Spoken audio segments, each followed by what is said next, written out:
Kumisa Yahweh. Amen. Amen. Ah.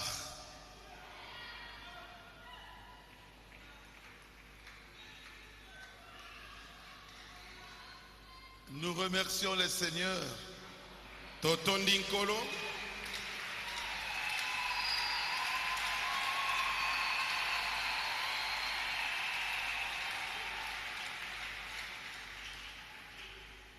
Pour nous avoir donné l'occasion de nous réunir aujourd'hui. Nandenge apesi biso nzela ete toyangana lelo. Avant-hier, le lundi, j'étais à Barumbu. Mokolo na lundi na zalaki na juridiction à Barumbu. Que Dieu bénisse l'honorable Bosenge. Nzambe apambola motona lokumu Bosenge. Et tous les membres de la juridiction. Nzambe apambola bandeko nyonso ya juridiction ya Barumbu. Barumbu.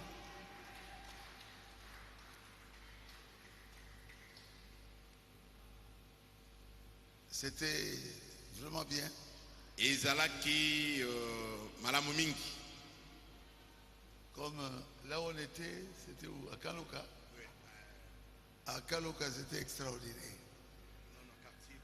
Quartier Congo, c'était extraordinaire. Ndenge tant tokendeki na juridiction ya quartier Congo, ezaki vraiment kitoko mingi.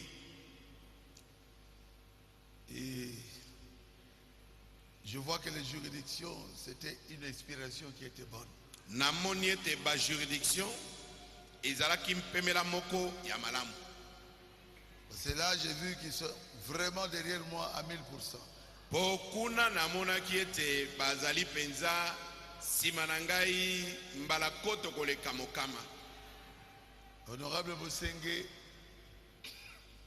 il est où? Moto na lokumu Bosenge, ozali wapi? Mwinda na yo na baenja kosaela yako. Hein? Il est où? Naza kosaela déjà mwinda opesa ingai. Donc vous êtes déjà béni. Boza déjà kopambwama. Vous étiez inspiré. Bozalaki penza na mpemela malamu. Amen. Amen. Je salue tous ceux qui nous suivent sur le net. Na pesi mbote na bato nyonso bazali kolanda biso na internet. Ceux de Montréal. Bato na Montréal. Que Dieu vous bénisse. Nzambe apambola bino. Ceux de Charlotte, que Dieu vous bénisse. bandeko ya Charlotte, nzambe apambola bino. Et je salue aussi ceux de Dallas. Bandeko ya Dallas, bino pe napesi bino mbote. Mon fils qui est au Japon m'a dit, je vous suis. J'avais suivi ce que vous avez prêché hier. J'ai dit, oh, Yemba, que Dieu te bénisse là où tu es au Japon. Mwana ngai kuna na Japon alobaki papa makambo te kilobi nalandaki yango. Yemba baruti nzambe apambola yo kuna na Japon.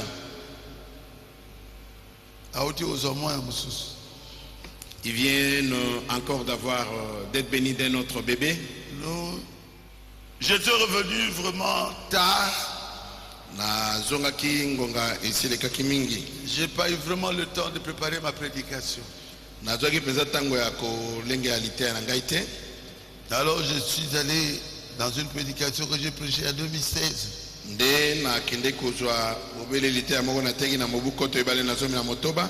C'était le vendredi 15 janvier 2016. Le héros de la foi. Bilombe na kundima. On va parler un peu là-dessus. Tokolobela yango mwa moke.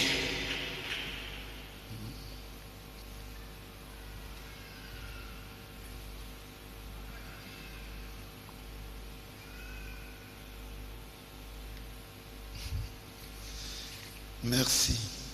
Levez-vous, on va lire la parole. Botele matokotanga iloba na nzambe. 1 Thessaloniciens 1. Ba Thessaloniki ya liboso mokapo ya liboso. Depuis le verset 6 jusqu'au verset 7. Kobana nzela motoba kino nzela ya sambo. Première épître de Thessaloniciens, chapitre 1er, depuis le verset 6. Nous lisons. Toali kotanga. Et vous-même, vous avez été mes imitateurs et ceux du Seigneur, en recevant la parole au milieu de beaucoup d'afflictions, avec la joie du Saint-Esprit.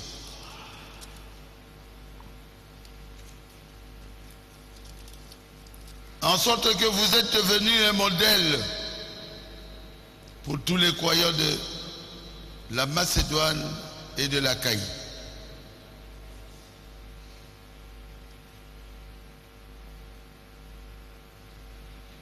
Thessaloniciens, chapitre 1er, versets 6 et 7. Pebino, bosili kozala, bayokoli na biso mpe na nkolo mpo ete boyambeli liloba kati na boloji mingi na esengo oyo eyei na molimo santo. Mpe bosili kozala etaliseli epai na bandimi nyonso kati na Makedonia mpe na Akaya. Dieu notre Père céleste, nzambe tata na biso na likolo, dans ce temps difficile na eleko oyo ya pasi que nous traversons otozali kolekana na yango dans notre pays, na mboka na biso, aide-nous Seigneur, sunga biso nkolo, que ce pays soit béni. ete mboka oyo epambwama. Aide-moi dans cette prédication d'aujourd'hui. Sunga ngai na mateya oyo lelo. Je veux que toi tu prêches. Nalingi yo moko oteya. Que moi je diminue. Ngai na kita. Et que toi tu prêches. Yo oteya. Je te le demande dans le nom de Jésus-Christ. Na sengi yango na kombo na Yesu Kristo. Amen. Amen. Veuillez vous asseoir. Bokoki kofanda. Un héros. Elombe. C'est ça ma prédication. Litea na ngai yango wana. Un héros. Elombe, c'est un homme courageux. ezali moto moko na mpiko, mobali moko na mpiko. Un homme de caractère. Mobali moko oyo azali na esaleli. Un homme qui a une vision. Mobali oyo azana likambo moko oyo azali kolandelete asimba. Une vision qu'il poursuit. Azana monene moko boye esika alingi kokoma. Et il est courageux. Pe azana mpiko. Il a un caractère. Azali na ezaleli. Et il défend sa cause. Pe azali kobundela likambo na ye. Même jusqu'à la mort. Atakino na liwa. C'est un héros. Azali elombe. Il n'a pas peur Abanga kate. de dire ce qu'il a dans son cœur. Pona koloba oyo azali na mona motema na ye. Il n'a pas peur Abanga kate. de défendre sa vision. Ya kobundela likambo oyo azali komona. C'est un héros. Azali elombe.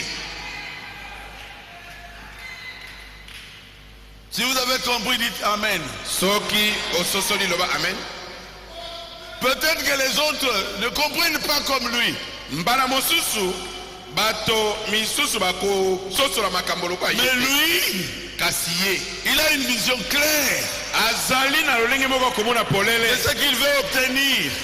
na eloko oyo alingi kosimba Et il l'obtiendra. mpe akozwa yango Même avec son sang. ata na kosopa makila na ye. Et il sait qu'il va vaincre. Ayebi ke akolonga. C'est ça, un héros. Kozala elombe eza bongo. Souvent, il est à l'avance. Mbala mingi ye akendaka liboso. À l'avance de ceux qui vivent dans son siècle. Liboso na bato bazali kobika na ye eleko moko. Il est à l'avance Ye azalaka liboso na makambo de ses concitoyens. na bazalani na ye. Et il n'a pas peur. Pe abangaka te. Le mot peur n'existe pas dans un héros. Nsomo ezalaka na moto aza elombe te. Il sait que son but est correct. Ayebi ete ntina ye azali kobila ezali sebo. Il sait que Dieu l'aidera. Ayebi ete nzambe akosunga ye. Il sait que Dieu est avec lui. Ayebi ete nzambe aza elongo na ye. Il sait que Ayebi ete quelque chose se passera. eloko moko ekosalema. Même si beaucoup ne le comprennent pas, Ata soki bato mingi basosoli ye le te. héros continue à avancer. Elombe akokoba bobele kokenda liboso. C'est ça, un héros. Elombe ye wana. Et le peuple finira par le comprendre. Mpe bato suka na suka bakososola ye. Et le peuple lui fera confiance. Suka na suka bato bakotiela ye motema. Et il aura l'estime du peuple. Mpe akozwa makanisi nyonso ya libota ya bato. Ils vont l'élever. Bakotombola ye. Ils sauront que celui-ci Bato bakolinga mpe bakotombola avait ye. de l'avance sur nous. Bakoyeba ete moto oyo aza komona makambo oyo eza koya liboso na biso. Mais il avait raison dans sa cause, dans ce qu'il défendait. Azaki na elonga na eloko oyo azali kobundela. Et souvent le peuple comprend en retard. Me mingi bato bayaka kososola ngo nde na nsima. Un héros, Elombe un homme de caractère, mobali moko ya ezaleli, un courageux. moto na mpiko. Il peut même donner sa vie pour sa cause. Akoki kopesa ata bomoi na ye mpo na Il likambo n'a pas azobundela. peur de défendre sa cause. Azalaka na somo na kobundela likambo na ye te. Il parlera. Akoloba Il parlera. akoloba Il dira ce qu'il croit à tous ceux qui sont aux alentours de lui. akoloba lolenge nde na komona epai na bato bazali zonga na ye. Il est digne de confiance. Akoloba azali moto bakoki kotiela motema. Amen. Amen. Amen. Amen. C'est ça, un héros. Elombe ye wana. Un héros ne poursuit pas l'argent. Elombe ye alandaka litomba tombongo te. Il a une cause Ye azana ntina moko azali kolanda pour la bénédiction de beaucoup de gens. mpo na kopambwama ya bato mosusu. Un héros ne meurt jamais. Elombe akufaka te. Pourquoi? Mpo na nini? Il reste à la mémoire des gens. Ye akotikala na makanisi na bato. Et son sacrifice demeure. Pe komikaba na ye wana ekoumela seko. Ça subsiste dans le cœur des gens. Ekoumela na mitema na bato. Ses hauts faits demeurent. Misala minene na ye ekoumela. Même s'il meurt, ata soki akufi mais il ne meurt pas. kasi ye akufaka te Il est toujours vivant akozala bobele na bomoi dans le cœur de ceux qui l'aiment. na makanisi ya bato balingi ye. On ne peut pas l'oublier. bakoki kobosana ye te Mais les lâches, kasi bagoigoi ils meurent et on les oublie. bagoigoi so bakufi mpe babosani bango libela Terminé. esili On n'en parle plus. bakobeta po Un lisolo héros, kasi elombe il ne meurt pas. akufaka te Parce que dans les cœurs des gens, mpo na mitema na bato il est là. azali. On parlera de lui. bakobeta lisolo na On ye va vanter son courage. bakokumisa mpiko na ye. Il était formidable. azalaki mpenza benda bika Cet homme-là, mobali wana nous sommes fiers de lui. tozali na lipambu na ntina Cette na ye. femme-là, mwasi nous wana sommes fiers d'elle. tozali na lipambu na ntina na C'est ye. un héros. azali elombe. Je crois que je suis clair. nakanisi na lipolele Je crois que vous me comprenez très bien. nabanzi bososoli ngai malamu. Ah, Seigneur. okolo On a eu des héros sur la terre. tozwa bilombe awa na mokili. Parlons un peu d'Abraham Lincoln. tolobela moke likolo na abraham lincoln. Ah, Jésus, ayez pitié de moi. yesu yokela ngai mawa. À cette époque-là, neleko wana on pensait que le noir était inférieur au blanc. mindele bazali kokanisa ete bato moindo bazalaki na se na bango. Et Abraham Lincoln, abraham lincoln la femme qui habillait sa femme, était noire. mwasi oyo azalaki kosunga mwasi na ye na misala ya ndako to ya kolata azalaki moindo. J'étais dans sa maison. nakendeki ntina ndako na ye J'ai dit, nalobi o un homme comme ça a existé? mobali na boye azalaki mpenza kobika o. Je risque de pleurer. likama ezali nalela. Abraham Lincoln, abraham lincoln c'est un héros. azali elombe. Pour lui, mpo na ye d'abord, il a appris la Bible liboso nano ayekoli biblia par sa mère. na nzela ya mama na ye. N'a jamais été à l'école. atangaki te. Et sa mère lui a montré comment écrire. mama na ye nde alakisaki ye ndenge ya kokoma. On est entré dans leur chambre à coucher. tokotaki kino na ete na ndako na bango ya kolala. Il dormait sur un matelas. azalaki kolala na matela. Pauvre. mobola Oh, c'est un héros. nzoka nde azali elombe. Un jour, il devient président de la République. mokolo moko aye kokoma président ya mboka. Mais si vous visitez là où on parle de lui, maman faute, c'est qui yo. kasi soki bokei kotala bisika oyo bazobeta lisolo na ye. Mais atiki yango, atiki matela na ye bato nyonso bamona. il a laissé en mémoire son matelas pour que tout le monde puisse s'en souvenir. Pauvre, mobola pas même un lit. ata mbeto ya malonga te. Eza te. mbeto kutu eza te. Arla na matela. Et il était juste le matelas étendu par terre. Dieu sait ce que tu deviendras. nzambe ayebi oyo kokoma. Dieu sait exactement qui es-tu. nzambe ayebi solo soki ozali nani. Il te lèvera akotombola yo si tu demeures humble. soki yo omikitisi.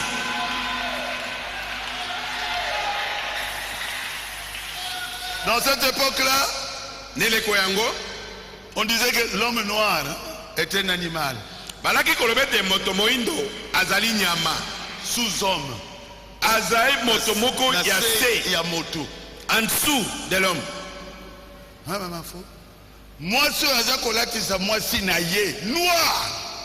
La femme de chambre de son épouse, elle était une noire. Et on montrait là comment est-ce qu'elle la vêtissait. Et sa femme n'avait pas étudié. Pe moi si na ye atanga quitté. Lui qui avait fini l'université a pris une femme qui n'avait pas étudié. Il était humble. Et il écoutait les conseils de sa femme. Un jour il a dit, nous tous souvenons d'Adam et Ève. Comment l'homme noir peut être inférieur à l'homme blanc? Je ne crois pas à ça. Il a changé la constitution. Il a convaincu le Parlement. Il a convaincu le Sénat. Le Sénat américain. Tous étaient blancs. Le Parlement américain. Tous étaient blancs. Il leur a dit, montrez-moi une autre personne qui a créé les Noirs. Les Noirs viennent d'Adam et Ève. Il a changé la constitution. Et il a signé.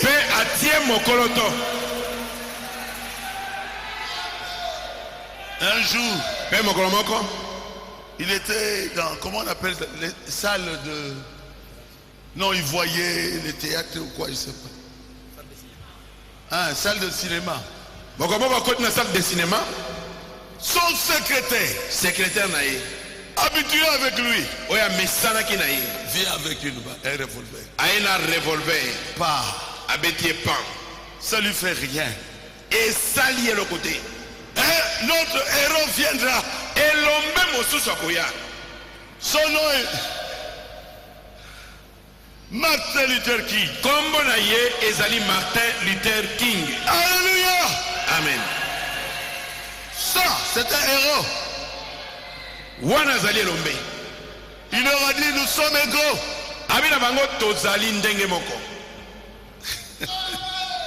Un jour, il a dit, j'ai eu un rêve. Un homme noir et un blanc marchaient ensemble. J'ai eu un rêve. On l'a abattu. À la fenêtre où il était. Il était à la fenêtre. Là où il parlait. Il est mort. Mais la cause a survécu. Aujourd'hui, aux États-Unis, on reconnaît qu'il est un héros. Martin Luther King. Ça a pris des années. Mais un héros ne meurt pas. Aujourd'hui, même le jour qu'on l'avait abattu là, chômé aux États-Unis.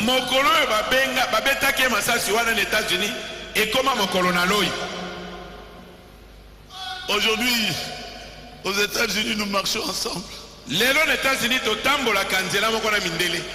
Nous entrons dans le même bus. Nous étudions ensemble. Martin Luther King. Ta cause a gagné. Tu n'as pas versé ton sang en vain. C'est un héros. Un héros, souvent on ne le comprend pas. Mais il avait raison. Allez aux États-Unis aujourd'hui. Il y a la paix. L'homme noir se marie avec l'homme blanc. Avec la femme blanche. La femme blanche et la femme noire se marient avec un homme blanc. Aucun problème. Parce qu'un héros avait versé son sang. Et maintenant il se pose des questions. Comment est-ce qu'on déconsidérait les noirs?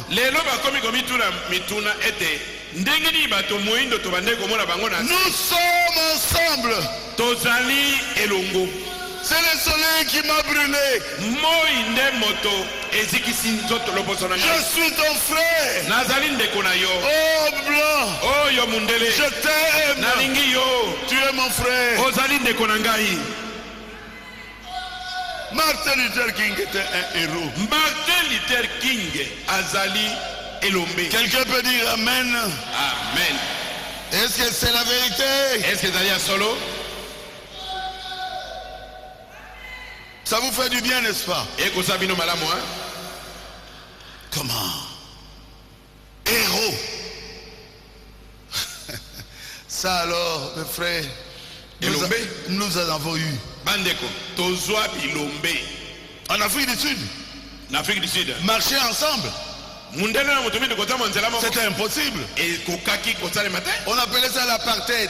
Balaki kobenga yango bokabwani. Mais il y a eu un héros. Kasi elombe moko azalaki. Nelson Mandela. Mandela, c'est un héros. Azali elombe.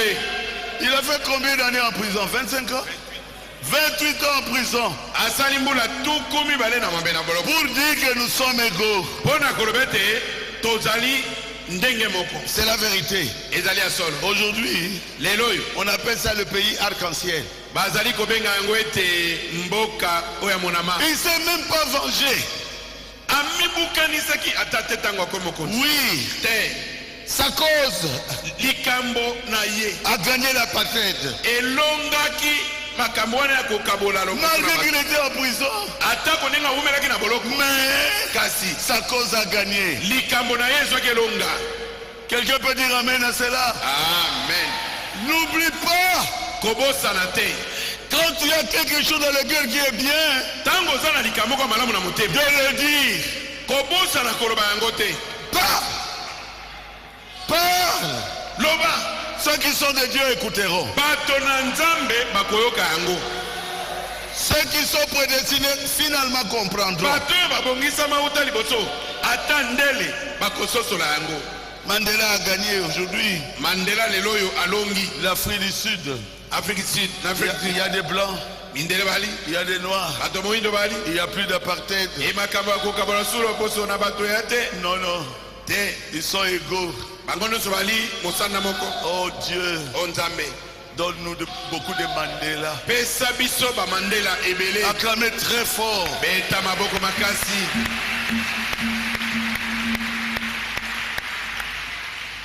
Indira Gandhi, Indira Gandhi. c'est un héros. Azali elombe. Alléluia. Amen. Il a dit, moi je ne me battrai pas, Alobaki ngai na kobunda te. mais nous sommes égaux. Kasi toali ndenge moko. Vous partirez, vous quitterez l'Inde. Bino bokolongwa na Inde oyo.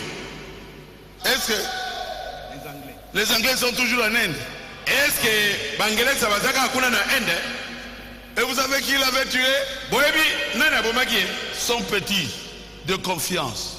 Petit mokonfia na ye. Il est venu arracher sa vie. Aye koboma ye. Abeti masasa. Ça n'a rien changé. Ebongoli eloko te. Si vous allez en Inde aujourd'hui, Soko kei na Inde lelo. c'est un pays super développé Eza mboka moko penza oyo eza développé makasi. où Londres ne peut plus régner sur eux. C'est impossible. Esika oyo Londres akokende kokonza bango lisusu te. Alléluia. Amen. Indira Gandhi est un héros. Indira Gandhi aza elombe. Je vous dis la vérité. Nazolobela bino solo. Il y a eu des héros sur la terre. Bilombe bazwama awa na Nous mokili. devons le dire. Esenge tolo bango polele. Pourquoi avoir peur? Pona nini kobanga? Oh Jésus, ayez pitié de moi. Yesu yokela ngai mawa. Qu'est-ce que je peux encore dire Naloba lisusu nini? pour les héros du monde? Pona bilombe ya mokili.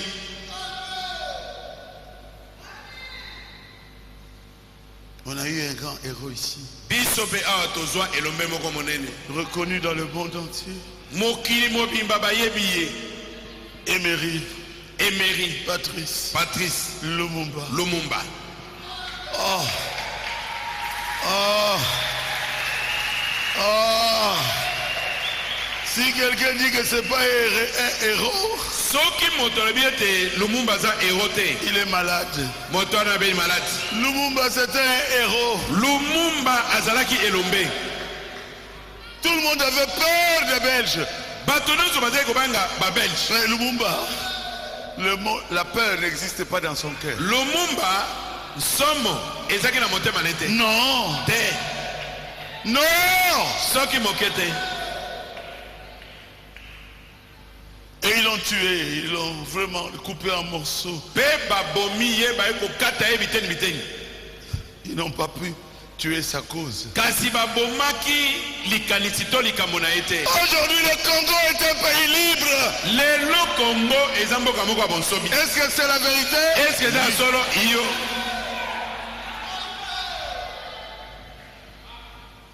Sa cause a triomphé. Likambo naye ezu elonga. Est-ce que c'est la vérité?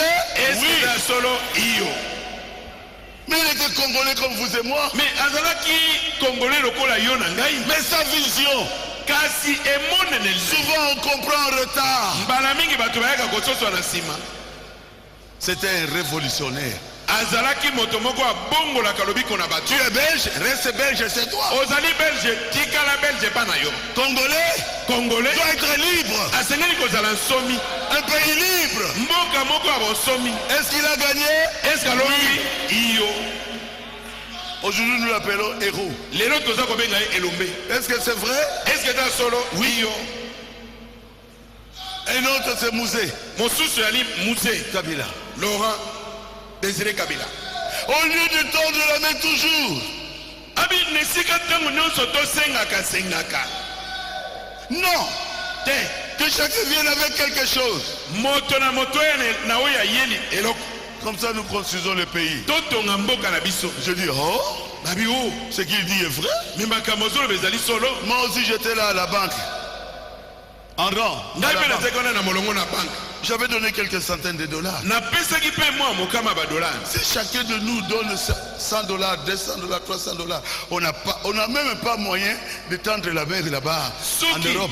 moko na moko na biso apesi dollar ka mokama to boni. Tine ezali te tokenda koseka na mboka bapaya. Et moi je l'ai fait. Pe ngai nasalaki yango. J'étais là en ligne. Nakendeki pe kotia molongo. Oh, il y a les Kinga Penalik. Ah, quand mon prédécesseur Oui, il y en a passe, mon combien? Dieu passe. Il y Tu as en a combien? autant. J'ai dit, j'ai autant. Développons notre pays par nous-mêmes.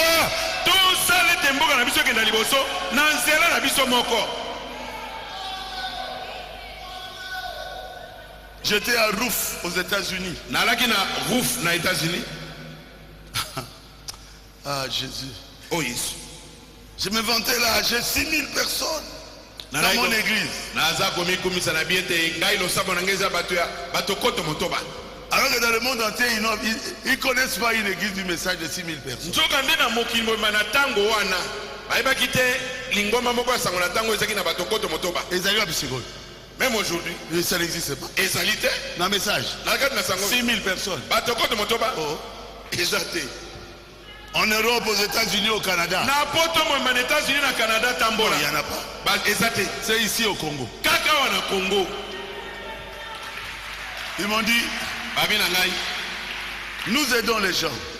Awa tozala mbongo tosalisa bato. Alors ils donnaient les gens, ils donnaient l'argent. Babandi kokabola mbongo pa ba pasteur. Et ils ont dit, Pasteur Barouti, tu avais demandé 6000.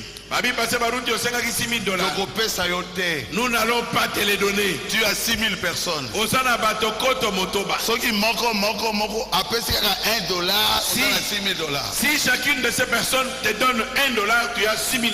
Je leur ai dit, gloire à Dieu. Nabi na bango kembo na Je nzambe. vous demanderai plus rien. Na kosenga bino solo kote. Et nous avons construit ici. Kasi Non? totongi awa. Alléluia. Amen. Ils m'ont enseigné. Bango batei ngai. Pourquoi tendre les mains aux blancs? Pona nini tango nyonso kosenga na Vous bino. n'aurez pas de la valeur. Ozala mutu ya te. Ils vont vous imposer leur doctrine. Bakopesa bino makanisi na Il bango. n'y a aucune église qui me donne l'argent. Ça n'existe pas. Ezali na eklesi ya moko te oyo apesa nga mbongo. Eza soki mokeje. Je n'en veux pas. Na alingi mpe yango te. J'ai une grande église. Naza na lingomba monene. Si chacun de vous donne $10, j'ai combien? Soki moko na bino moko apesi $10 na kozala boni. Acclamez le Seigneur Jésus. Betela nkolo Yesu maboko. Oh Jésus, Oh Yesu. tu es simplement merveilleux. Ozali malamu. Est-ce qu'il est merveilleux? Est-ce que malamu? Ah oui, il est merveilleux. Aza malamu. Je parlais de Laurent Désiré. Na banda ko banatina Laurent Désiré. Il dit clairement, alobi polele ne trahissons pas notre pays. ete toteka mboka na biso te. J'étais en Israël. Ngai nazaki na Israël. J'ai vu que Israël est riche, il vendait l'or, le diamant et consort. Namoni ete Israël bazaki penza bazwi bazoteka olo ba diamant pe biloko bele. Qui était avec moi en Israël? Nani nazaki na ngai na Israël? Il y a une question à Tunaki. Vous aviez entendu la question que j'avais posée? À ce blanc-là, Na mundele wana. juif. Juif wana. J'ai dit, l'or que tu vends ici, Natuni ye wolo oyo bino bozoteka awo. ça vient d'où? Euti wapi? Oh, ça vient de la Belgique. Ils ont mis Belgique. Oh, euti na Belgique. Et le diamant, vous avez mis encore Belgique. Ça vient de la Belgique. Bongo diamant bocha Belgique. Euti sur la Belgique. Belgique a un diamant. Hein? Est-ce que le Belgique a le diamant? Mon Dieu, il est rouge. Et ce blanc-là a Vous rouge. étiez là. Laissez-moi, laissez-moi. Je dis, je ne peux pas vous laisser. Vous savez d'où vient ce diamant? Vous savez d'où vient cet or? Ça vient de mon pays, le Congo. Et vous, vous vendez ça comme si ça venait de la Belgique. Il est devenu tout rouge. Laissez-moi. Laissez-moi. Toi, tu étais là. Personne ne peut m'effrayer. Je n'ai pas peur.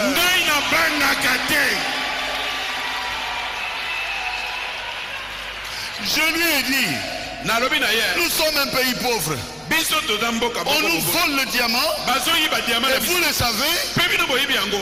Vous êtes des receleurs.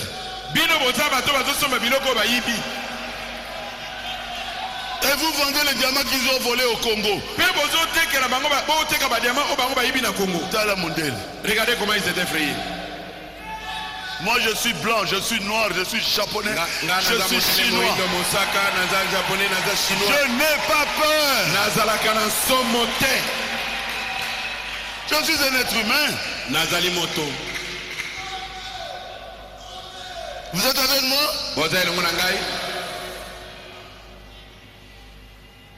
Et il a dit, ne vendez pas votre pays. C'était comme ça. Ne trahissez pas. Hein? Ne jamais trahir le Congo. Un si beau pays. Où coule le lait, le miel. Il y a des poteaux électriques. Et on passe. Et Bakoni est l'autre côté. Mais. Et l'autre est non. Pondou. Et vous remarquez là, personne n'a planté quelque chose, mais vous voyez le manioc qui sort, une boutique de manioc. Poteau électrique, Pondou et Poti Pensa. Qui bougeonne là-bas. Pondou. Deux pays comme le Congo, ça n'existe pas. Mboka mibale lokola Congo, ezate. Est-ce que c'est la vérité? Est-ce que c'est solo? Aimez votre pays. Bolinga mboka na bino. Mettez aussi votre petite pierre. Yo petia ya yo libanga moke. Montre aux gens que tu aimes ton pays. Talisa bato ete olingi mboka na yo. Il est héros. Mousse Azali Elombe. Et qui l'a tué? Bongo na bomi. Un homme de confiance. Kaka moto moko ya bande kotiela motema. Qui a tué Indira Gandhi? Nana omaki Indira Gandhi. Moto moko za kotiela motema. Qui a tué Jésus? Nana omaki Yesu. L'homme de confiance. Kaka moto moko azaki pembeni na Yohana. Jésus était héros. Yesu Azali Elombe. Jésus. Yes, Jésus. Yesu. C'est le vrai héros. Nde Elombe a solo. Il a quitté le ciel. Alongwaki na lola. Il est venu combattre le diable. Aye kobundisa Satan. Le diable tremblait. Satan aza kolenga. Mais le diable a dit tu dois mourir. Satan abi okokufa. Il dit j'accepte. Abi na ndimi. J'accepte. Abi na ndimi. J'accepte. Abi na ndimi. Je suis un héros. Nazali Yesu aza Elombe. elombe. Et il est mort à la croix. Amina se elombe pa kufi ne krus. Il a dit vous êtes libérés. Ami bokangolami. Aujourd'hui, Lelo. la pensée de Jésus Likanisi na Yesu. se trouve dans mon cœur. Ezali na motema na ngai. Personne ne peut l'enlever. Moto moko takoki kolongola yango. Il a créé d'autres héros. Ye akeli bilombe mosusu. C'est fou. Ezali bino.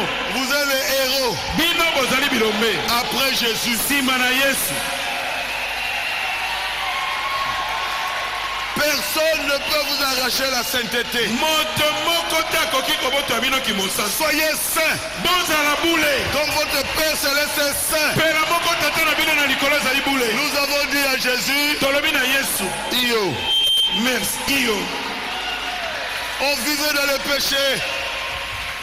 On vivait dans le péché. Tolai kobika kata masumu. Mais un jour, Kasi mokolo moko. notre héros est venu. Elombe na biso Il dit ayi. c'est terminé. Alobi esili. Diable, Zabolo. tais-toi. Kanga monoko. Et diable lui dira non, personne ne peut vivre tel que tu dis là. Satana bi moto moko kobika ndo makambo yo. Aujourd'hui, Lelo yo. vous vivez comme Jésus. Bino bokomi kobika lokola Vous Yesu. parlez comme Jésus. Bokomi koloba lokola Yesu. La cause de Jésus a gagné. E likambo na Yesu ezu elonga.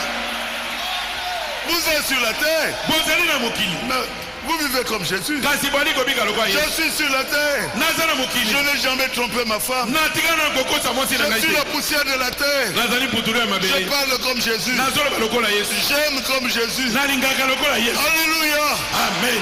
À la croix, Nekurusu. il a payé le prix. Afutaki ntalo. Notre héros s'appelle Jésus. Elombe na biso komo na ye. Yes.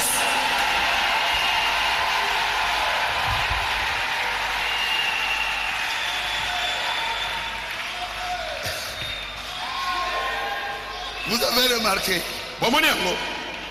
dans l'Apocalypse chapitre 1, Na emonzeli boko bali boso. le héros, Ilombe. il avait ça. Elombe. Nina Yewan. Ceinture. Ezaki Nicolo. Ah non. Biso moto la tie ceinture. Nous-mêmes, nous l'avons Couronné. revêtu de cette ceinture-là. Nous te couronnons, Seigneur Jésus. Kono Yesu. To latisi yo motole. Tu es héros. Ozali elombe. Gagner le diable sur la terre. Yolonga satana wana mokili. Eh. Gagner le diable sur la terre. Olonga satana wana Ce n'est mokili. pas facile. Eza petete. Jésus, c'est notre héros. Yesu azali elombe na biso.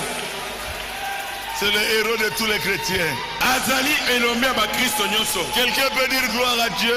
Est-ce que moto moko lobake mona nzambe? Quelqu'un peut dire merci Jésus. Merci Jésus. Acclamez le Seigneur. Etela nkolo maboko. David était héros. Dawidi azaki elombe. Comment? Boni. Un géant comme ça. Engambe ya moto. Oh frère Barouti, tika yekaka, ko frère Barouti. David a lui tika te. Oh. Je vais lui couper la tête. Laisse-les. Et David a dit, je ne veux pas le laisser jusqu'à ce que je l'ai décapité. Et ceux qui regardaient ont dit comment? Un bout d'homme comme ça. Vous pensez que vous avez dit, moi, je comble na moto. Il va décapiter un géant. Akenda ko katengame na moto moto. Mais sa pensée a triomphé. Mais likanisi na ye elongaki. Il avait décapité Goliath. Akataki mutu ya Goliath. David était héros. Po azaki elombe. Depuis un homme abandonné. À la merci des lions et des ours. Moi moto. Mokute batiki ye kuna na kati na bankoi na ba enkosi pe ba ngombolo. Il était héros. Alaki elombe. Ne touchez pas à mes brebis. Bosimba bampate na Que ngai. vous soyez ours Ozala ngombolo. ou lion. Ozala nkosi. Si tu touches à une de mes brebis, Soki osimi moko na bampate je na te ngai. tue. Nakoboma yo. Alors qu'il était de petite taille. Nzoka nazaki mokuse na Je vous dis ici, nalobi na bino awa. personne ne vous touchera. Moto moko to kosimba bino. Jésus est ici. Yesu azali awa. Celui qui essayera de vous toucher, Oyo akomeka kosimba bino. il saura qu'il y a un Dieu au ciel. Akoyeba ete nzambe moko aza na lola. Vous, Bino gardez le silence bozala et kimia. vous verrez la gloire de Dieu. Bongo bokomona nkembo na nzambe. Un homme jeté dans la bourse mobali oyo babwaki na zamba qui deviendra le roi d'Israël. aye kokoma mokonzi ya Israël. C'est un héros. aza elombe. Alléluia. Amen. Il a donné la gloire à Israël. apesi nkembo na Israël. Pourquoi? mpona nini? Il avait Dieu en lui. azalaki na nzambe kati na ye. Vous êtes des héros. bino bozali bilombe. Vous qui avez cru au message du temps de la fin. bino oyo bondimeli sango na ntango na suka. Quelqu'un vous observe. moto moko azali kolandela bino. Quelqu'un observe nos églises. moto moko azali kotala eklese na biso. Faites attention à ce que vous faites. keba na oyo ozali kosala. Vous devez être des héros. esengeli bozala bilombe. C'est vous eza bino qui devez amener nde bosengeli les gens à Christ aujourd'hui. komema bato na kristo lelo. Parce que vous connaissez la vérité. mpo bino boyebi solo. Parce que vous êtes affranchis. mpo bino bokangolami. Mais quand vous vous divisez, kasi ntango quand vous vous bozokabwana, créez des ntango problèmes, bozobotela na mindondo, quelqu'un nous regarde. moto moko azali kotala biso. Vous êtes des héros. bino bozali bilombe.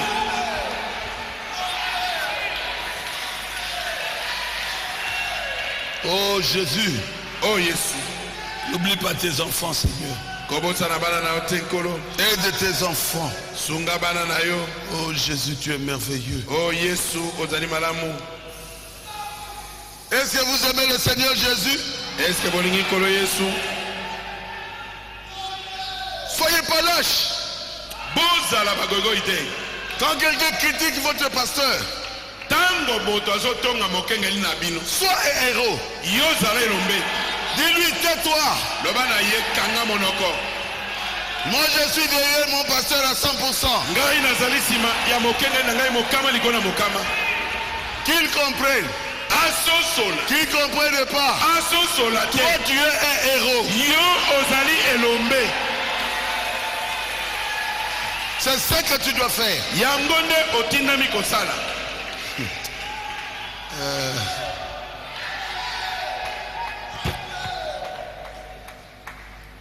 Qui encore on peut prendre?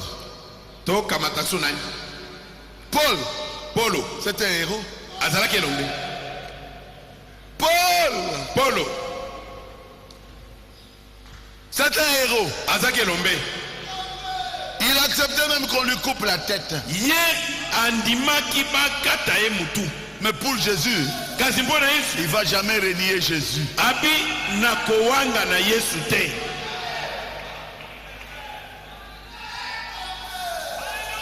Il dit, là où vous partez, la vision dit qu'on va vous couper la tête. Il dit, je crois à cette vision, qu'on me coupe la tête. babi na ye emonene elakisi ete bisika ozokenda kuna bakenda kokata mutu. abi na ndimi bakata ngai mutu. Il disait à tout le monde, azalaki kobana bato nyonso, je crois en Jésus. ngai nandimeli yesu. Soyez mes imitateurs. bozala bamekoli na ngai Comme moi j'imite Jésus. ndenge ngai nazali komekola yesu. Vous croyez à cela? bino bondimi yango. C'est 1 Corinthiens 11:1. eza bakolinti ya liboso mokaba zomi na moko nzela Paul. ya liboso. polo En tant que lokola héros, elombe avait une vision. azalaki na emoneleli na ye. Et Dieu a fait que mpe nzambe asali ete Paul puisse voir le ciel. polo akoka komona lola. Il a vu le paradis. amoni paradiso. Il était jusqu'au 3e ciel. akomaki kino na lola ya misato. Il dit, il y a des choses là-bas que Dieu m'a dit de ne pas dire. abi eza na makambo kuna nzambe abi na ngai ete nalobela bato te. C'est que moi, elingi kobete ngai je connais où se trouve Jésus. nayebi esika yesu azali. Moi, ngai je l'ai vu. namonaki ye. Vous de ma génération, bino bato ya libota na ngai suivez-moi. bola na ngai. Yokono na mutoyo ayebi lola te.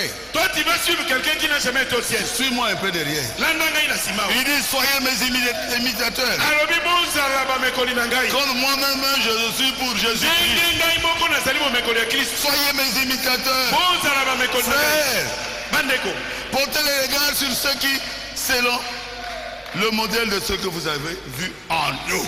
bozala na miso na bino likolo na bo bazali na ndakisa.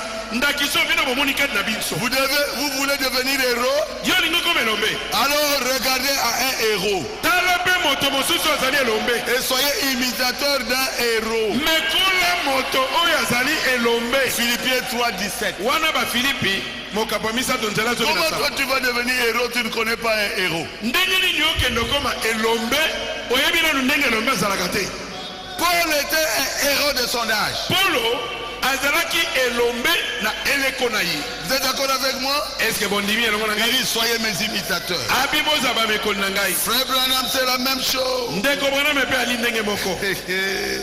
Frère Branham est un héros. Ndeko Branham azali elombe. Vous êtes avec moi? Boza elongo na ngai. Et il a dit, suivez-moi. Abi bola na ngai. Comme je suis Jésus-Christ. Ndenge nazali kolanda Yesu Christ. C'est dans la prédication, viens suivre-moi, paragraphe 15. Eza na liteya yaka landa ngai etena sango somi na mitano. Branham A été au paradis. akomaki kino na paradis. Branham est sûr Branham ayebaki malamu que lui, ke ye il est un héros. azali elombe. Alors il dit aux gens, Alobi na bato suivez-moi. bolanda ngai. Alléluia. Amen. Suis-moi. Bolanda ngai. Et il dit, suivez-moi. Abi bolanda ngai. Juste comme moi, je suis Jésus-Christ. Kaka ndenge ngai nazali kolanda Yesu Kristo. Et la prédication, c'est viens, suis-moi, paragraphe 15. Lite ezali ete yaka landa ngai etela sango zomi na mitano. Et il dit la même chose dans l'ordre de l'église. Alobi ndenge moko na molongo kati na lingomba. En 1963, Ya mobutu motoba na misato. il dit, Alobi il y a une seule tête. mutu eza kaka moko. Dieu n'a jamais eu deux têtes dans son église. Nzambe atika kozala mitu mibale te na eklezia na ye. Dans chaque génération. Na eleko moko. Il a toujours traité comme nous l'avons étudié dans les Écritures. asalelaka kaka ndenge toyekoli yango kati na makomi. C'est toujours avec un seul individu ezalaka bobele na moto moko pamba qu'il traite. nde ye asalelaka. Parce que Po ete quand vous avez deux hommes, ntango bozali na babali mibale vous avez deux opinions. okomi na makanisi mibale Cela doit aboutir à un seul absolu final. esengeli likambo esuka be na longo Et moko. mon absolu est la parole de Mpe Dieu longo na ngai eza liloba et na la Nzambe. Bible. Mpe ezali Et en biblia. tant que votre pasteur, Mpe pasteur de ngai l'église lokola ici, mokengeli na bino ya je losamboli suis votre absolu. nazali longo na bino. Mon absolu est la parole. longo na ngai eza liloba. Je sais que vous, nayebi les ete bino frères, bandeko vous me mobali considérez bozwaka un ngai peu comme votre absolu. lokola longo na bino. Tant que je suis Dieu, na ntango nyonso ngai nazali kolanda nzambe comme Paul le disait ndenge mpola bandeki koloba dans yango les Écritures, na makomi suivez-moi bolanda ngai comme je suis Jésus-Christ. ndenge ngai nazali kolanda Yesu Kristo. Amen. Amen. C'est comme ça qu'il a parlé à son église. alobelaki eklezia na ye bongo. Qu'est-ce que moi je peux dire? sikoyo ngai nakoloba nini? Mes frères prédicateurs, qu'est-ce que je veux dire? bandeko na ngai batei naloba nini? Moi aussi, ngai mpe j'ai prié. nabondeli Et Dieu m'a montré le paradis. nzambe atalisi ngai paradiso. J'ai vu le paradis. namoni paradiso. J'ai écouté les gens qui sont là-bas. nayoki bato baza J'ai kuna. parlé avec eux. nasololi na bango. Et moi je vous dis, ngai nayebi na bino comme Branham a dit, ndenge Branham alobaki, comme Paul a dit, ndenge Paul alobaki, Dandangai. Suivez-moi. bino bolanda ngai baruti. Suivez-moi. bino bolanda ngai baruti. Comme je suis Jésus-Christ. ndenge ngai nazali kolanda Yesu Kristo. Acclamez le Seigneur Jésus. betela nkolo Yesu Kristo maboko.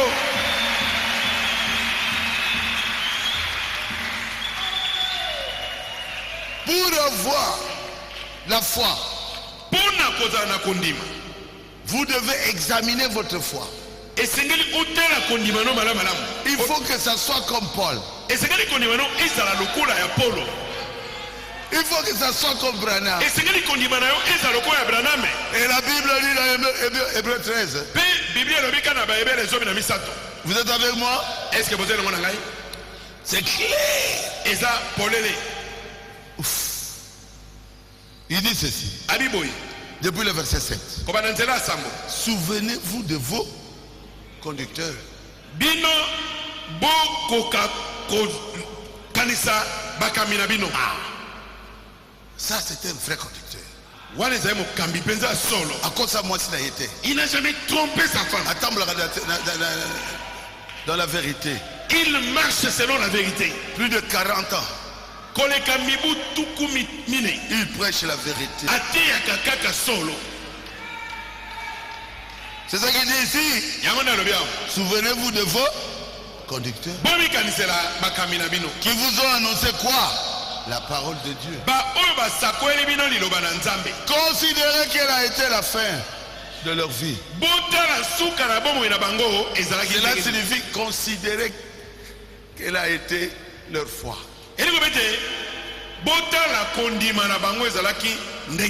Jésus-Christ est le même hier avec Paul, aujourd'hui avec Branham et éternellement avec vous. Est-ce que c'est vrai? Jésus ne travaille qu'avec des hommes. Dieu ne peut pas venir ici et commencer à parler. C'est moi le Saint-Esprit. J'ai voté aujourd'hui.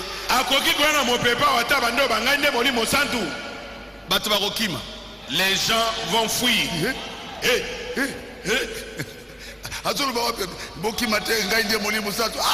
les vents vous disent ne sortez, ne fuyez pas, c'est moi le Saint-Esprit. Dieu ne travaille qu'avec l'être humain. Jésus-Christ est le même. Si ceux de Paul entreront, si ceux de Paul entrent, les miens. Frère Branham a dit les miens. Donc Frère Branham considère Paul. Vous aussi, considérez Frère Branham.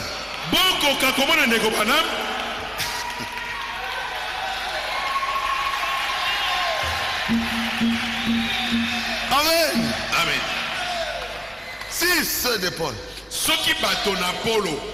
vont entrer, les miens aussi entreront. Ils ont dit à William Branham, c'est là-dessus que nous nous reposons. Amen. Amen. Est-ce que c'est clair? Est-ce que quelqu'un qui n'a jamais été au ciel. Et Dieu ne confirme même pas sa parole. Et toi, tu vas te mettre derrière lui. Pasteur Mbouchou. Mokengeli Mbouchou. Pasteur Nani.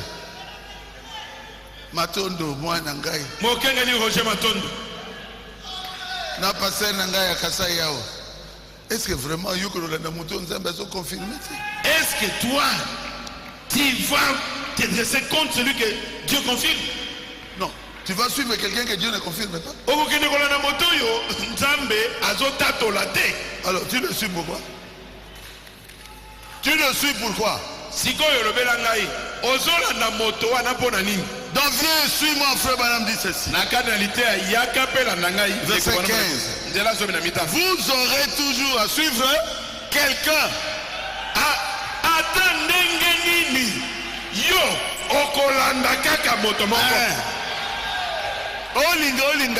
Que tu le veuilles ou pas, vous aurez toujours à suivre quelqu'un. Vous pouvez vous en souvenir. Vous aurez toujours à suivre quelqu'un. Une personne que Dieu confirme. Suivez-le.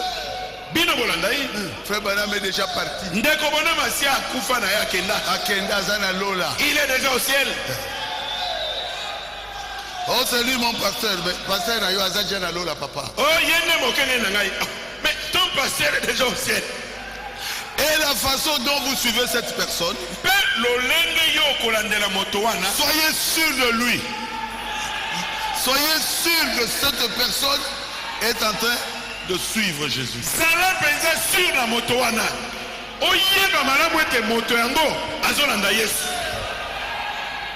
Comment? Dans sa vie. Comment? Dans son caractère. Comment? Dans les confirmations. Comment? Mais dans la parole qu'il prêche.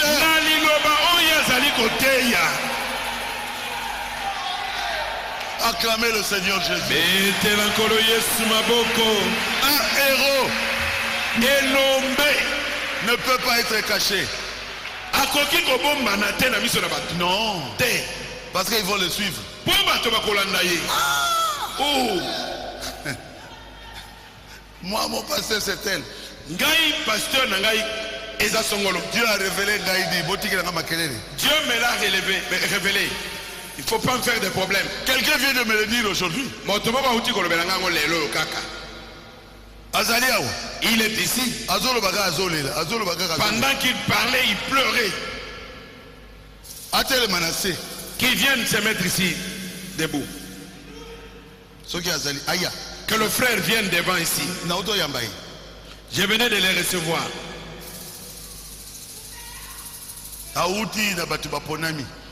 Il vient de ceux qui sont élus. Mais il faisait que pleurer. Mais Azalaki Kaka Kolela. Pasteur, pardonne-moi. Il dit pasteur, pardonne-moi. Je lui ai dit, arrête de pleurer, moi aussi, j'ai commis des erreurs. Frère, Bandeko, vous connaissez votre pasteur Tikalagawan. Est-ce que je dis la vérité? Merci. Je ne veux pas demander beaucoup de gens. Mais toi, tu connais ton pasteur. Dieu t'a révélé ton héros. Reste avec lui.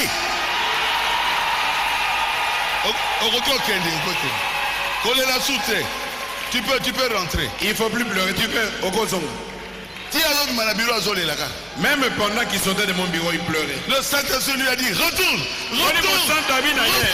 Zonga.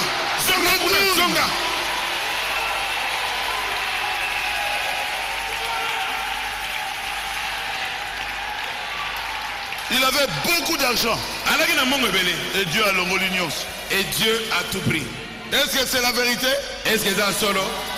Dieu a l'obinaïe de voix audible. Zonga! Nzambe a l'obinaïe na mongongo koyoka na polele. Il a dit, retourne là-bas à Barouti Tabernacle. William Branham est un héros. William Branham a Zélombe. Pendant que le monde entier était contre ses prédications, lui ne voyait pas ça. Oh, le serpent avec une femme humaine, Ève. William Branham n'était pas ça, n'était pas là. Il dit le message ici ira dans le monde entier. Ça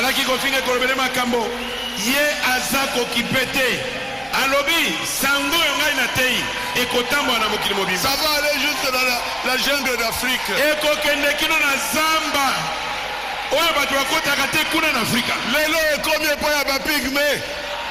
Aujourd'hui c'est arrivé même. William Branham est un héros. William Branham a Zélombe. Le monde entier contre lui. En Amérique, tous les pasteurs, ils se réunissaient contre William Branham. Et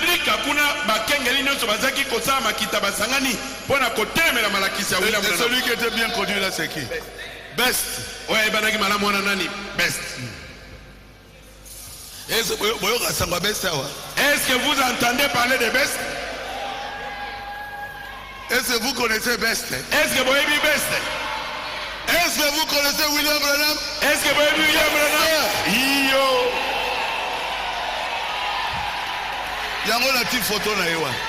C'est pour cela que j'ai placé sa photo là. C'est un héros. Azali Elombe.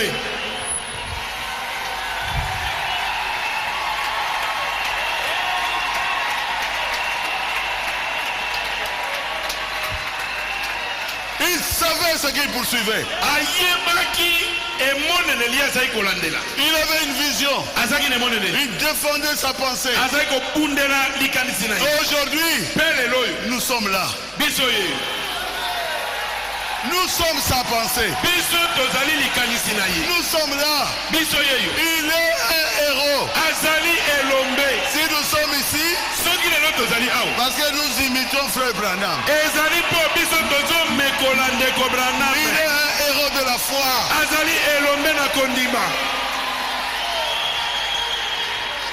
Quelqu'un peut dire amen à ça? Amen. On ne voulait même plus qu'il prêche. Oh, tu iras en France et en Suisse, mais tu ne prêcheras pas.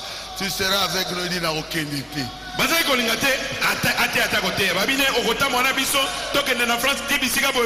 Suisse. Mais tu ne prêcheras pas. Il dit je ne dirai pas. abina okenda te Je reste ici. natikali En awa 1962, na mobutu moto bana je vais emmagasiner la nourriture. alobi na kosangisa bilei Il y a un peuple qui vient. eza na libota moko bo bakoya Je vais leur donner la nourriture. ngai nakopesa bango bilei S'il y aura une autre génération, soki eleko mosusu ekozala ils vont me dépasser. bango bakoleka biso. Alléluia. Amen. Ils doivent manger cette nourriture. esengeli balia bilei oyo Et vous l'avez mangé. mpe bino bolie bilei yango Aujourd'hui, lelo vous avez le réveil dans vos églises. bozali na kolamuka na baeklezia na bino Pourquoi? mpo na nini Parce que Dieu avait envoyé William Branham. mpo ete bino bozangi na william branham Ah, Jésus. Et vous avez mangé cette nourriture. mpe bolie bilei wana C'est fini. Vous devenez fini. des héros. esengeli bokoma bilombe Je vous dis la vérité. nazoyoba bino solo Bakoko Kabinote. on ne pourra jamais vous vaincre. Ne regardez même pas à votre vie passée. kotala ta bomoi na yo ya kala te te Écoute ce que je prêche aujourd'hui. yo kaka koyo ngai na tei lelo Prêche l'évangile. yo te sango malamu Prie pour les malades. bondele mpo na babeli Soyez connectés. bozala connecte Vous verrez la gloire de Dieu. bokomona nkembo na Vous nzambe verrez la gloire de Dieu. bokomona nkembo na Il y nzambe a un héros ici. elombe moko ezali awa Ah, Jésus. Il y a un héros devant vous. elombe moko atelemi liboso na bino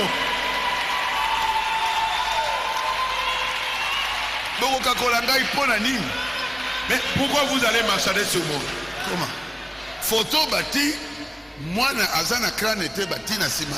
Crâne les a fabriqué le même jour. Un enfant, un bébé qui a une crâne et Un cerveau sans crâne. un cerveau bongo ezali na crâne te Bâti photo. bakamati ka photo ya pamba ngai batie ye na mutu Crâne et salamina mokolomo. crâne na ye ezongi moko ya mutu. Si vous suivez ces héros-là, vous êtes bénis. nyonso kolandi elombe wana okopambwama. Pourquoi? mpo na nini? Mais parce que Dieu le confirme. mpo nzambe aza kotatola ye. Oui, Dieu le confirme. nzambe aza kotatola ye Et il est rempli d'amour. mpe atonda na bolingo. Il prie pour ses ennemis. aza kobondela mpo na banguna na ye. Ah, Jésus. oh yesu, Ah, Jésus. oh yesu. Est-ce que vous sepeli? est-ce que vous êtes content? Nous avons vu sa vie. biso tolandeli mpo moi na ye Domonique et Tolandaye. et nous avons trouvé que c'est bon de le suivre. Tout le monde, tous les prédicateurs sont capables de dire qu'il n'a quoi. toi tu penses que tous les médicateurs peuvent dire que je ne suis jamais tombé avec une femme? Alors, balo bayango. S'ils sont capables qu'ils le disent. Vous avez un héros devant vous. bozali na elombe liboso na bino. Atabo Kweya. Si vous croyez dans mon ministère, Dieu travaillera avec vous. même si vous êtes tombé, mais soki bondimi liboso na nga koteya nzambe akosala mosala elongo na yo. Un héros, c'est un modèle. elombe azali ndakisa. Hein, maman faux. Il y a un qui pleurait aujourd'hui eza na moko abanda koya au téléphone. na téléphone. Okay, baruti. Je suis tombé. Et il m'a même cité le nom de la soeur avec laquelle il était tombé. Oh, passé Baruti à Sakolala. Maman faut bondir la pour la graille. maman faut lui a dit que passez au titol. Et il a dit même vous maman faut prier pour moi. Maman faut dire allez. Maman faut dire c'est moi qui dois prier pour toi. Et vers 6h du matin, je l'ai eu. Là-bas 6h à Tongo, aïe gobenga ngai. Non, un pécheur sauvé par grâce. Je lui ai dit moi aussi Nazali Mosumuki Oyabiksa Milangolo. Tout ce que vous voyez là, c'est parce que je suis votre conducteur. Et Dieu me protège. Que je sois votre fierté. Soki oza na ministère Théa. Si tu as un ministère, prêche. Il m'avait dit j'ai un ministère, je lui ai dit prêche. Je dis non, ne pleure plus. Je t'embrasse avec tout mon cœur. Tu es un serviteur de Dieu. J'ai prié pour lui. Et puis après, la joie est venue dans son cœur. Vous donnez que frère Baroudi ne fait rien. Hey! Rien, vous avez le téléphone à l'objet de soupe.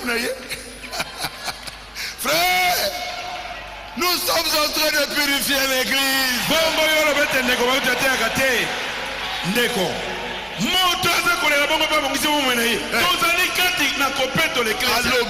Il a parlé. Moi aussi. Il a même cité le nom de la fille. Maman Mouali. Oh. Maman Botangaï. Oh, maman. Vraiment, maman. Oh, vraiment. Je te remercie. N'attendez maman Mouali. Je te remercie. N'attendez maman Mouali. Vous pensez que le ciel est fâché contre moi?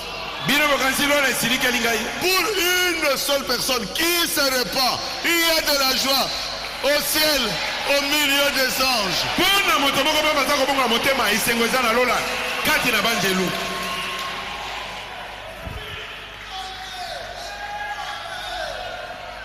Oh, Bogogigo. Kosa l'anniversaire. Anniversaire. Oh, vous ne devez pas célébrer l'anniversaire. Quelle est la prédication, papa? Papa, va chercher une prédication à prêcher. C'est ces choses-là. Frère Baron dit clairement ici. Je vais célébrer dans quelques jours la première effusion du Saint-Esprit en Amérique. Et il va parler de la date même. Anniversaire.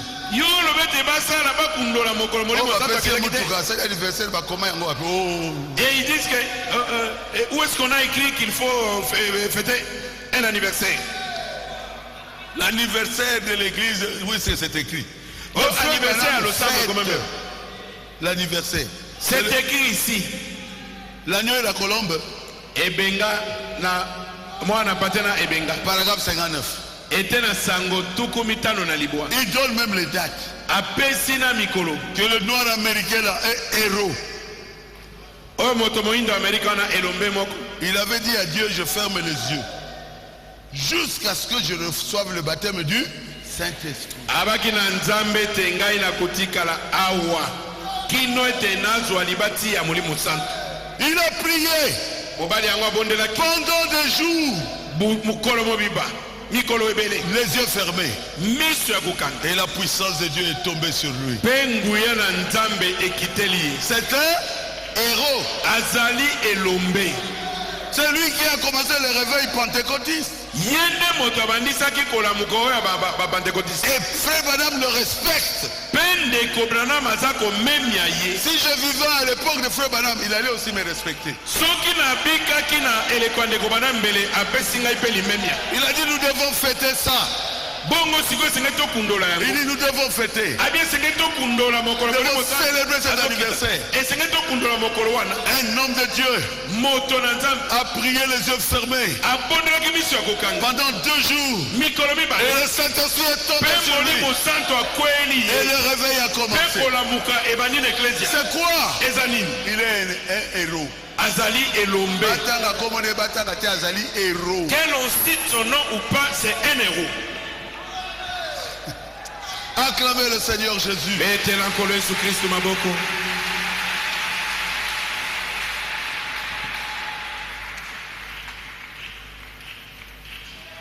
Il faut que je termine. Je vais terminer comme ceci. Vous avez aussi un héros devant vous. Suivez ce héros. Dieu vous a prouvé par la parole de Dieu. Il vous a prouvé par les miracles. Il est avec lui.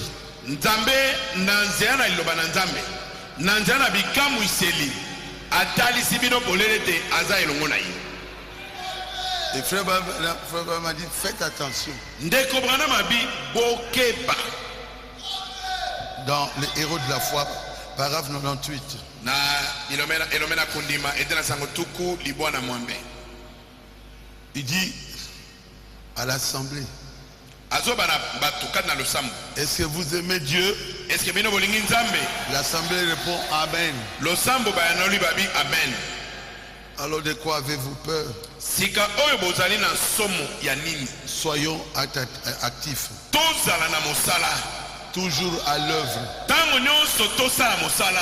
le cœur vaillant, Motema na biso ezali lekenge. prêt à lutter, Kobelema na kobunda etumba. prêt à défendre ce que nous croyons, Ebelema na kobundela likambo bino ozo kondimela. pas comme le bétail Ezaloka biwelete. qu'il faut pousser. O basengeli kotindika tango nyonso kolandela.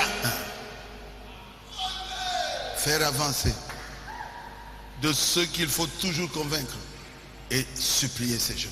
Kosala ete musala kende bakenda liboso. Bato oyo tango nyonso bandolo kondimisaka bango obondela bango po bakenda liboso. Soyez un héros. Alobi sala elombe. Il ne parle pas de moi, Azolo banatina na ngai te. il parle de vous. Azolo banatina na yo. Soyez actifs, Zala na mosala.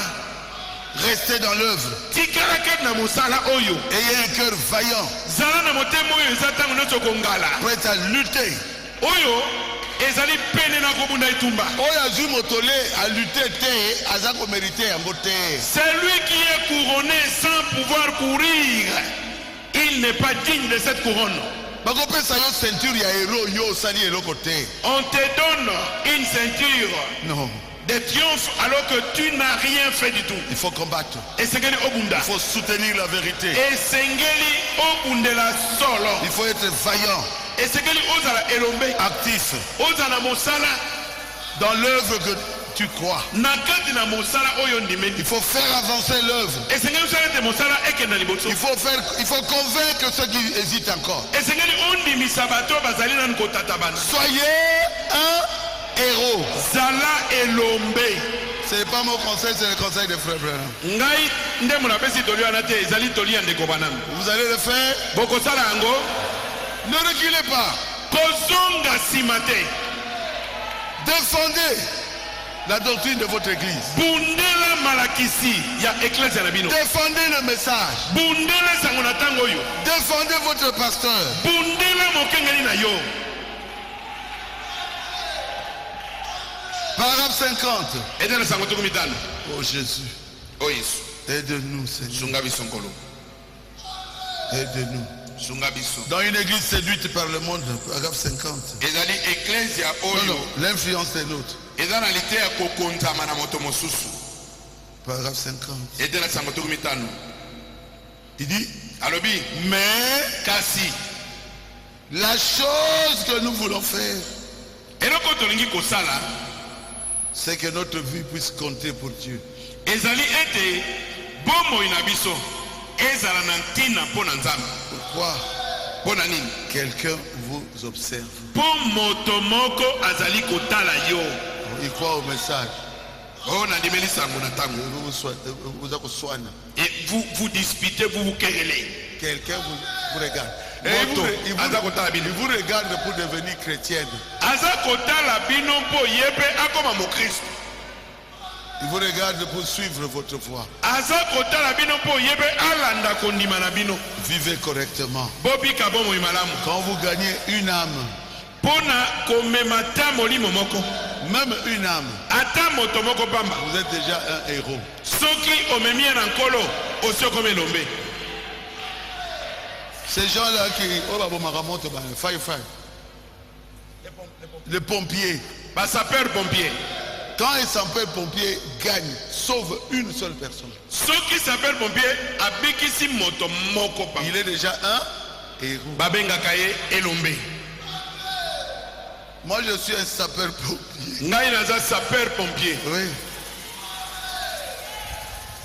Pour le salut des millions d'âmes. Pona lobiko ya makiasi na makiasi ya bato. Je suis un héros. Nazali elombe. Ça, c'est notre bien-aimé frère Joseph Branham qui l'a écrit.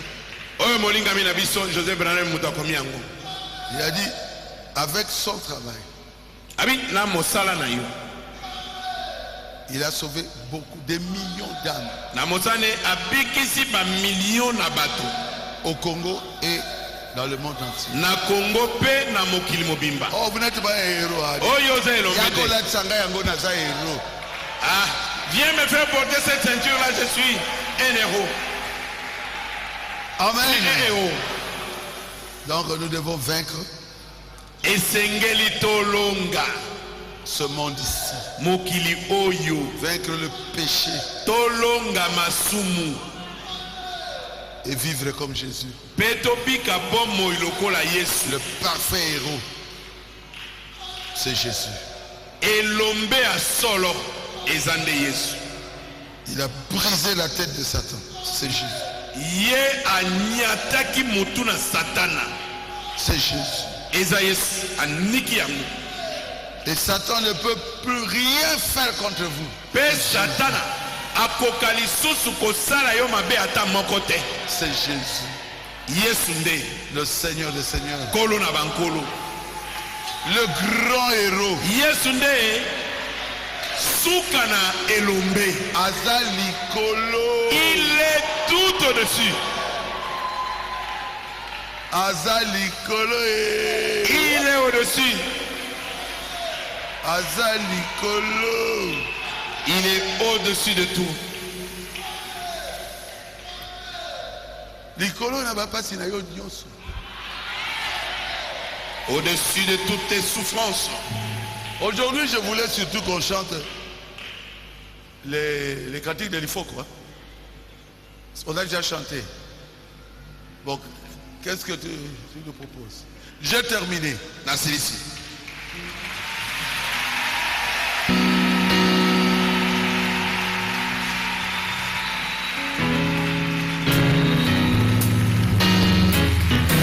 Vous prédicateurs, vous qui êtes connectés à moi, vous êtes des héros. N'ayez pas peur, même si vous êtes devant un mort, devant un cadavre. Priez. Bino batei bozali bilombe. Bino bozali ko connecté pai na ngai. Ata bozali bozona emembe. Bozala na somo te bondela. Vous me fiez. Bino bana nga basi. Je vous dis la vérité, je vous flatte pas. Nalobeli bino solo nakobondela bino te. Vous êtes des héros. Bozali solo bilombe. Dans un message difficile comme ça Na sango moko ya pasi boye. pour les femmes. Bino mpona basi. Vous vous croyez au message de Frère Branham? Bino bondimeli sango na ndeko bana. Vraiment que Dieu vous bénisse. Zambe apambola bino.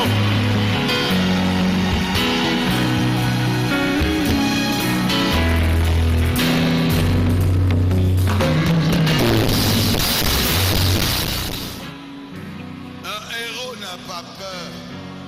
Elombe abangaka te.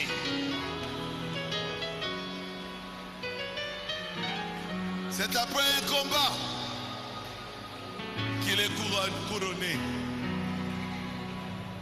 Ezali nsima na etumba nde asenge kolatisa moto asenge kolatisa mamotole. Nous combattons Biso tozali kobunda contre le péché kobundisa masumu qui nous environne. oyo ezali kozingela biso. Nos yeux tournés, nos regards tournés vers Jésus-Christ. Miso na biso eza kotala bobele epai na Yesu Kristo. Lui qui avait dit à la croix, tout est accompli. Ye oyo alobaki na ekulusu ete mosala nyonso esili. Purifie chacun de nous, Jésus. Petola moko na biso. Enlève tous les mauvais esprits qui se trouvent en nous. Longola milima mabe nyonso ezali na kati na biso. Donne-nous une vie sanctifiée. Pesa biso bomoi moko ya bule. Bénis tes filles, Bambola bano ya basi. bénis tes fils. Bambola bano ya babani. Nous voulons être des héros. Biso tolingi koza bilombe. Accomplis cela pour nous, Seigneur. Kokisela biso ya mokolo.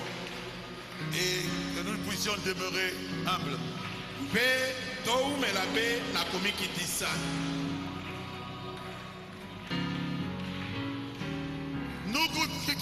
ce message. biso oyo tozali kondimela sango Nous oyo ne voulons plus de division. tolingi lisusu kokabwana te.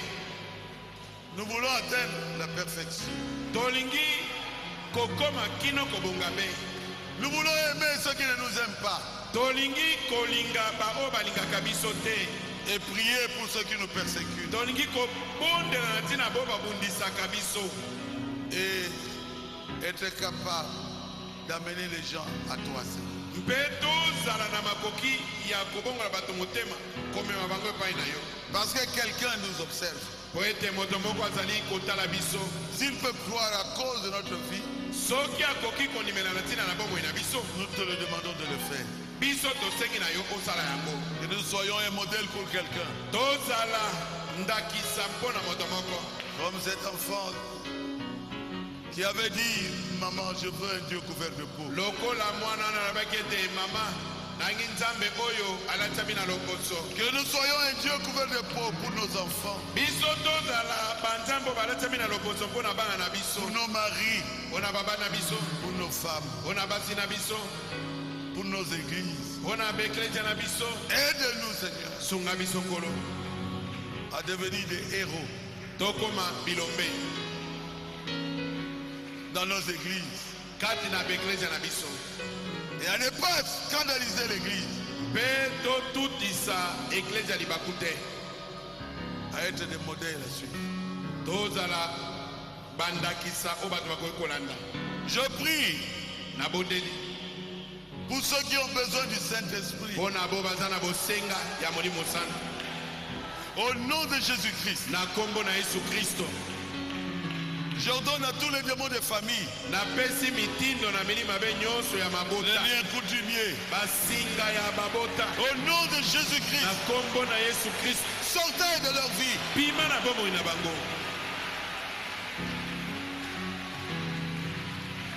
J'ordonne aux démons des sirènes, Napesi mitindo na milima be ya mami wata.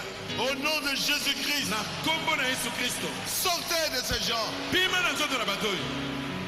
Je brise le mariage de nuit, Nazali koboma mabala ya butu au nyonso. nom de Jésus-Christ, Na kombo na Yesu Kristo. sortez de leur vie. Pima na bomoi na bango. Seigneur, Kolo. libère chacun de nous. Kangola moko na moko na biso. Que ton Saint-Esprit descende Molimo santu na yo akita. sur celui qui est prêt Likolo na moto nyonso abelemi. maintenant, Seigneur. Sika oyo nkolo. Maintenant même, Jésus. Sika sikoyo nkolo Yesu. Maintenant même. Sika oyo.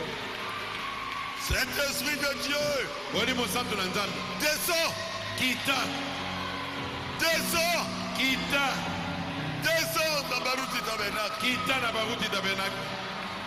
Où est le Seigneur?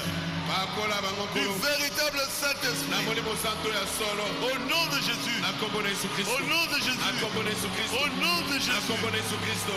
Soyez remplis du Saint-Esprit. Botondisama na molimo santu. Même ceux qui nous suivent sur le net, Ata bo bazali kolanda biso na net. recevez le baptême du Bozwa Saint-Esprit. libatisi ya molimo santu. Soyez guéris. Bobikisama. Que vos âmes soient guéries. Milimo na bino ebikisama. Que vos âmes soient guéries. Milimo na bino ebikisama. Que vous puissiez vous marier.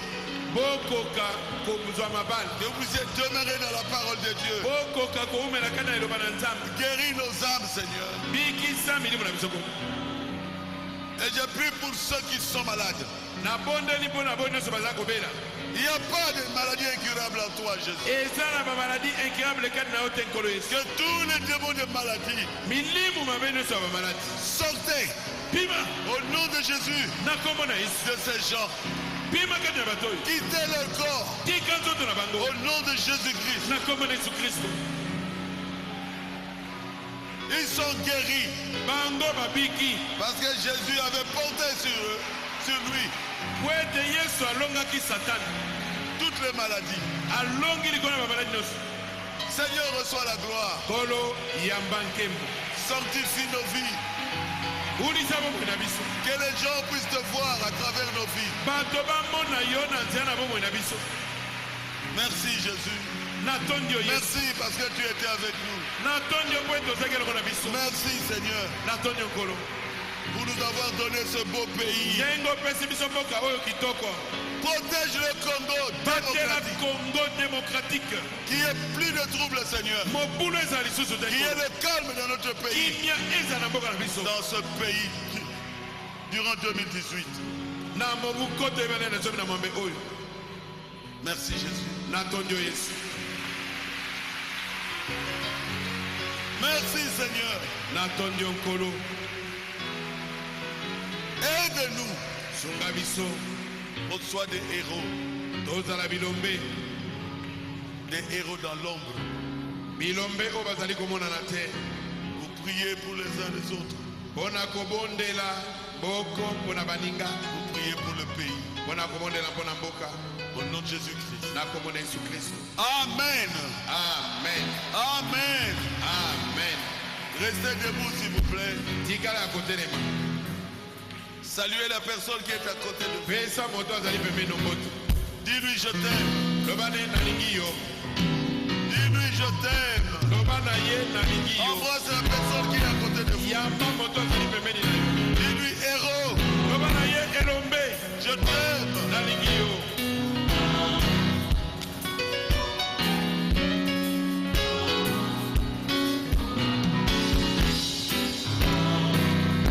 Ne revenez pas aux tribus.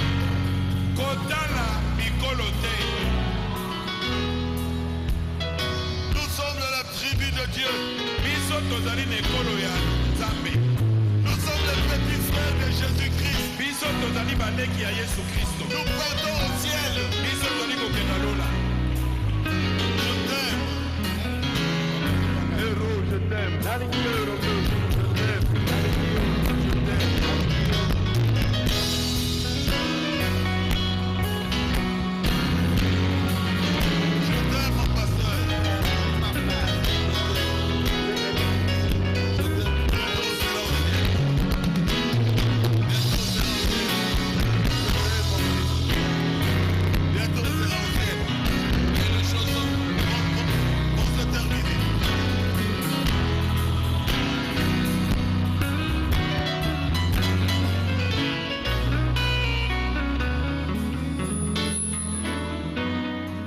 Saluez.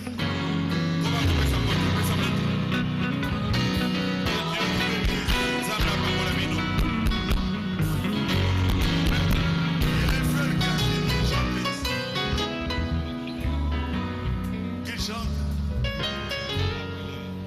chantent tellement bien. Nous devons nous aimer et aimer le frère de Shekinah.